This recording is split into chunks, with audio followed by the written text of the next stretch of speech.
Okay, folks, this takes me back to my youth, many decades ago, pretty much at least nearly 3 decades. Let's see if we can make this one come up a treat. It's another found object, something I can't use because I don't have the necessary equipment, but it's something very old-fashioned and old school, and some people you can still get them now, apparently they've brought them back from the dead. I don't know if they're still doing it, but this one looks like it's in good nick, like it's fairly new.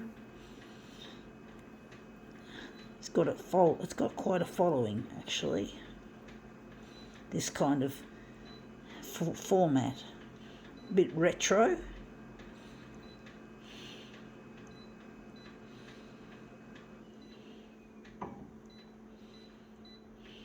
Back by popular demand.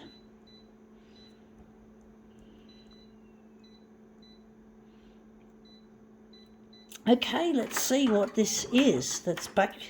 It is a cassette tape. You don't see these very often, but this one looks like it's fairly recent, it's new. So yeah, Chariots of Fire, someone's obviously recorded onto this. And yeah, the tabs are still intact, so obviously they haven't. Yeah, you can tape over this without putting any sticky tape on, because once you've punched out these tabs, you got to put sticky tape on to record, or something else. Even a band-aid can do the job as well. But basically, yeah, this is a cassette tape, and these are very old school, you could say. So they're very old school, but they have a certain quality about them. I think the analog quality makes it appealing, like it's a warm sort of a sound. If you understand what I mean, folks, it's a warm kind of sound that comes off these, whereas CDs and DVDs and what else? What do they call them? MP3s are digital, and they sound really cold by comparison.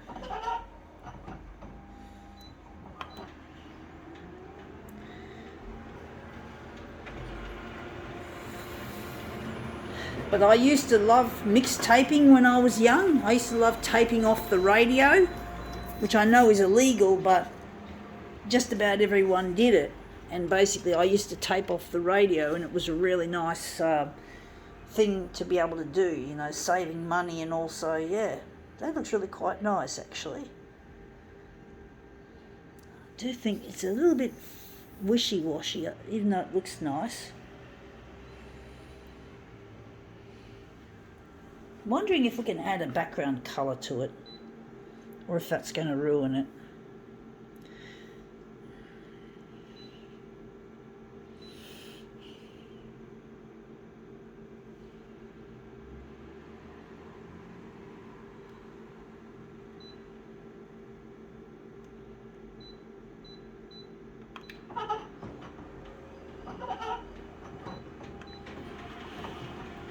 But yeah, it was a lot of people who are into photocopier art and zine writing. They still like mixtaping, if I'm correct. I haven't actually heard from them for a long time. I haven't actually spoken to any of them, but I went about a decade ago, or just over a decade ago, I went to a festival called Festival of the Photocopier.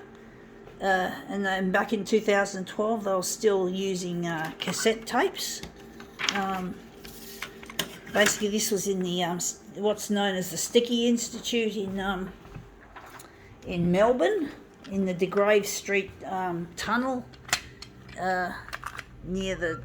It's hard, I can't remember what the name of the station is. Just De Grave Street, and yeah, they were into all this mixtaping shit. All this old stuff. And this looks brilliant. This shows up the detail a lot more.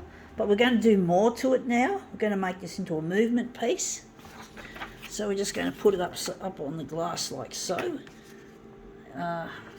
Do wonder.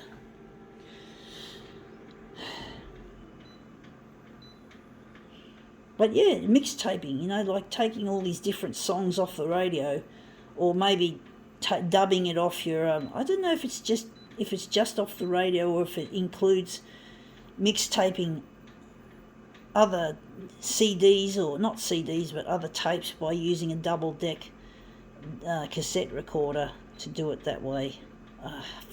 I never did it that way, I don't think. But I mainly did mixtaping off the radio when I was young. I don't do it anymore, of course, but anyway. Back in those days it was a lot easier to get past copyrights. I think nowadays it's a lot more difficult.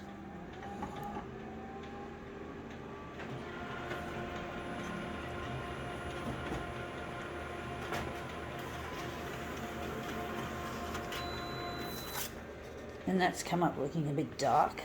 Looks interesting.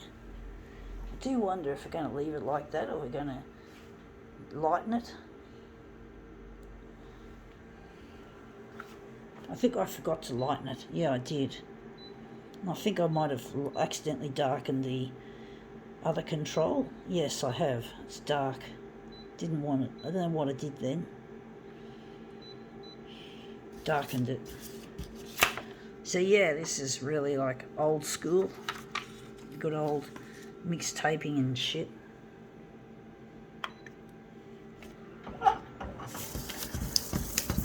But it was a long time ago. It brings back memories.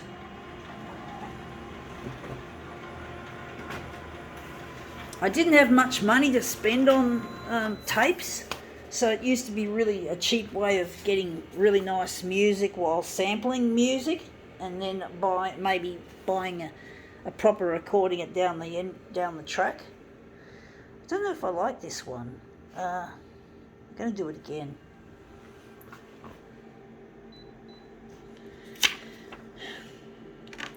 I'm going to turn it up this way now.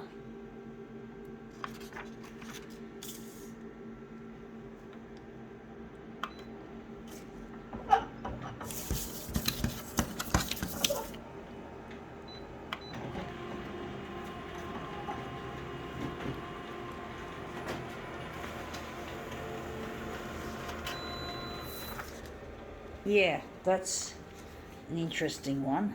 I don't know if I like it. I think I could work with it. But yeah, I remember going down to the Sticky Institute's festival of the photocopier, because they were like a zine fest. Zines are like self-produced, do-it-yourself magazines that you can create, often with the photocopier, especially with the photocopier, hence the attachment these people have to the photocopier, because they can make really nice limited published works, or works that they do by hand. They make their own magazines, or zines for short, ZINES, and this mixtaping, it was a huge part of being a part of the zine culture, and I think also copier culture in general, because even though I wasn't a zine maker, I still made mixtapes, as I said, with the radio primarily. So basically I had this culture, and it just came to me naturally, even before I knew that this was all copier culture. Just, listening to radio stations that are like small non-commercial stations, like community, I don't know about community, but they were like small radio stations that used to produce, used to play a lot of fresh material that was non-commercialised, that wasn't big ticket music, not hits, but like underground music. It's an underground movement, that's the word, underground. And that underground vibe resonated with me even when I was young, even before I came into contact with other people who were into photocopiers or zine writing or any of that culture, any of that underground culture.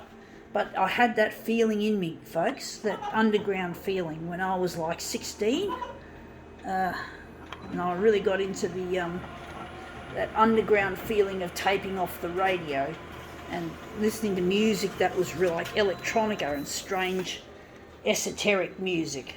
And this is the feeling this medium of tape it went well with my photocopier work.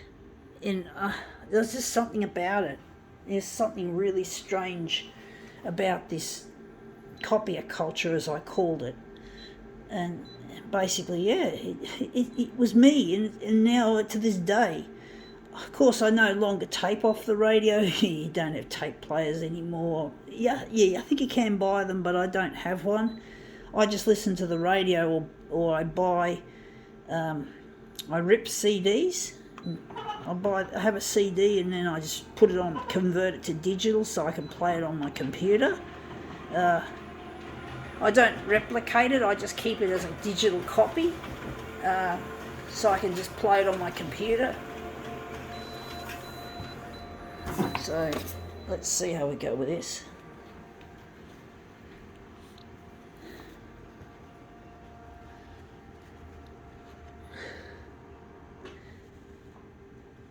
But I think Spotify has become really a cool thing that people use, even if they're not a part of the underground movement of things. They still like to play Spotify rather than the radio.